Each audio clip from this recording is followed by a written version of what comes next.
It wasn't too long ago when Netflix released a German sci-fi about people being suddenly trapped in their apartment by a brick wall that won't allow them to leave.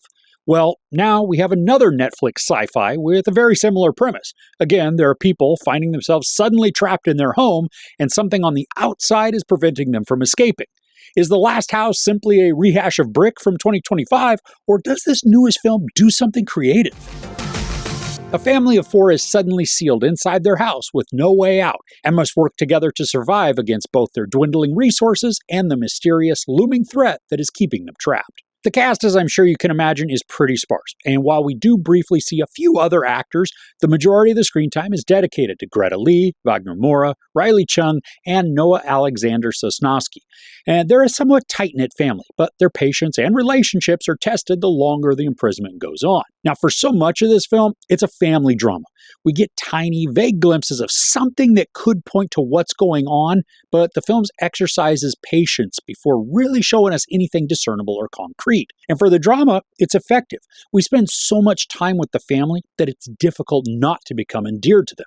Sometimes we don't like actions or behaviors, but for most of the first two-thirds of the story, they're all rational, nice, kind, as well as stressed and sometimes scared, giving them a mostly relatable presence to their demeanors. The film is just short of 2 hours, and the time span the story covers effectively progresses us through days and months with a balance that allows us to get a good grasp on the mental outlook while also not having to slog through all the minutiae of the day-to-day survival, especially as time moves forward. Now, in the beginning, it is important to show how the four relate, how they plan and spend their time. But to avoid repetitive visuals, the storytelling then transitions to showing only the more stressful portions of their existence, allowing us to feel their declining morale and then the growing hopelessness that's just inevitable. And during these times, the acting is wonderful. There is this believable tenor to the family's interactions. They're mostly cheery and uplifting to each other, but not without some snappiness that comes from just being trapped under the same roof with zero way to get away from each other.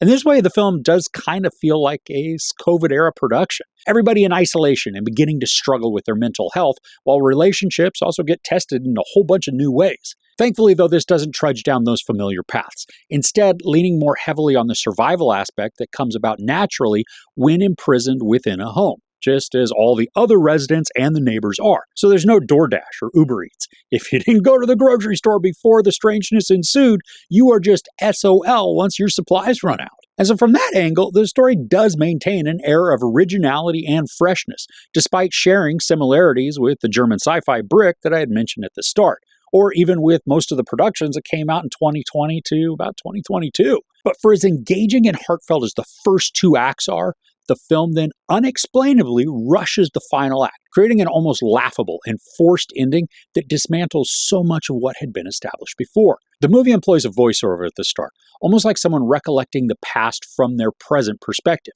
And this is fine. Although we don't know exactly who is speaking, at least at the time, this works to prevent any other voiceovers from feeling strange and wildly out of place.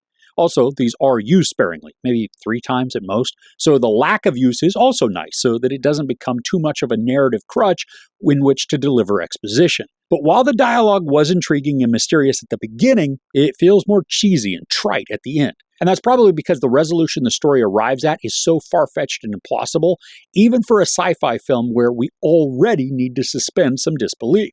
And don't hear me say that the reveal and explanation were terrible. There are some excellent visuals that reinforce all of the wonkiness and fear that's being built, but it's how the actual resolution comes about. I'm pretty sure there's a morality play working on some level as a cautionary tale, banking on the final message that the story leaves us with.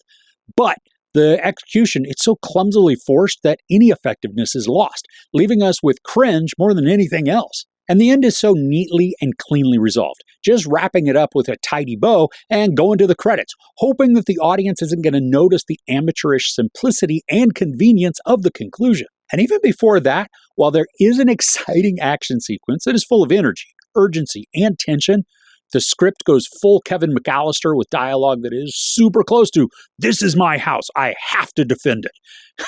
I laughed when this sentiment was spoken. It took a movie that had been patiently but steadily building direness and then transformed it into a punchline of an ending. And it's such a shame because up until the final 15, 20-ish minutes, I was vibing right along. Now, this didn't completely ruin the film for me, but it does create this huge hurdle to me ever wanting to revisit it. Greta Lee and Wagner Moura create emotionally wrenching performances, showcasing relatable mindsets and behaviors of parents who are not only struggling to survive, but also to prevent their young kids from fully knowing the bleakness of their reality. The CGI and effects look good, with some visual creations that are uniquely blended to craft something horrendous and freaky. Even the concept for the story and the execution of the passage of time work to reinforce dread and hopelessness, avoiding repetitive scenes in favor of efficient delivery of varied experiences. Unfortunately, the story falters at the finish, rushing actions and employing absurd plot conveniences to end the movie. It's almost as if the writing had everything completed except for the conclusion, and then slapped something together at the last minute just so that the production could wrap up. Up until the finale, this was a great character study on the survival of relationships within stressful and desperate circumstances. And then it became stupid. There's no sex, nudity, some profanity, and some violence, including a growing amount of animal hunting. I give The Last House 2.5 out of 5 couches. I wanted to love this in its entirety, but that ending, Okay, are there any Survivor-type movies that you absolutely love? I mean, for me, I adore The Martian, and then despite its bleakness, The Grey is also a good one. Let me know what you love, though, in the comments below. If you enjoyed this review, please give it a like. Also, don't forget to share and subscribe. I'm Chris. This is Movies and Munchies. Thanks for couching with me.